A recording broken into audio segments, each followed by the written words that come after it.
जो चुकबंदी लगाते हैं तो ऐसा लगता है कि नहीं किसी बंदा ने मेहनत किया है। और मैंने उस चुकबंदी के मुताबिक मुझे 1-2 गीत दिए हैं जिनको काफी खड़ा होकर वहां पर गवाए हैं।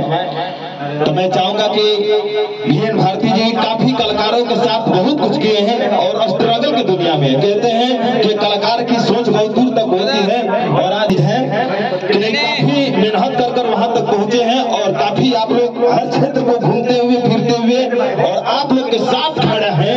ये सबसे बड़ी मोहब्बत की बात है कि संगीत लाइन में अभी वीएन भारती जी अपने पूरी टीम अपने पूरे कलाकारों के लिए 4 पंक्तियां बोलेंगे और बहुत अच्छा गाना लिखते हैं। जो भी सिंगर भाई लोग हैं कोशिश करिएगा, संपर्क करिएगा। जो गीत लिखेंगे तो आपको ऐसा नहीं है कि नहीं वो गीत आपको फूलों पर लगेगा, कलेजा निकाल कर लिखते हैं गीत को, तब जाकर वो गीत आपको दिल तक पहुंचती है।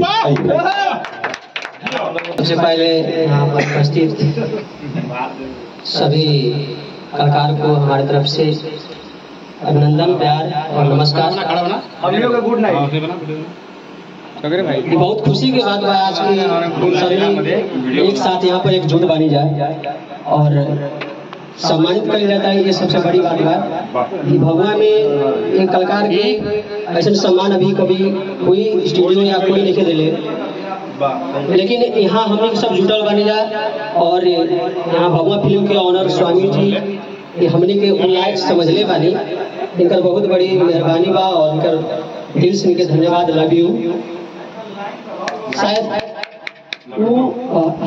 लाया का हक हमने के दिले बानी, समझले बानी तो हमने के यहाँ बानी जाए। आप हमारा के जवान नजर से देखा तानी समझ ले कि हम हुए बानी, ना हम बड़ा बानी ना हम छोटा बानी। आप जवान नजर से हमके देखा तानी हम हुए बानी। धन्यवाद। बहुत बड़ा बात है। सम्मान में सर तालियां तो बजाओ, तालियां बजाते रहिए। और मैं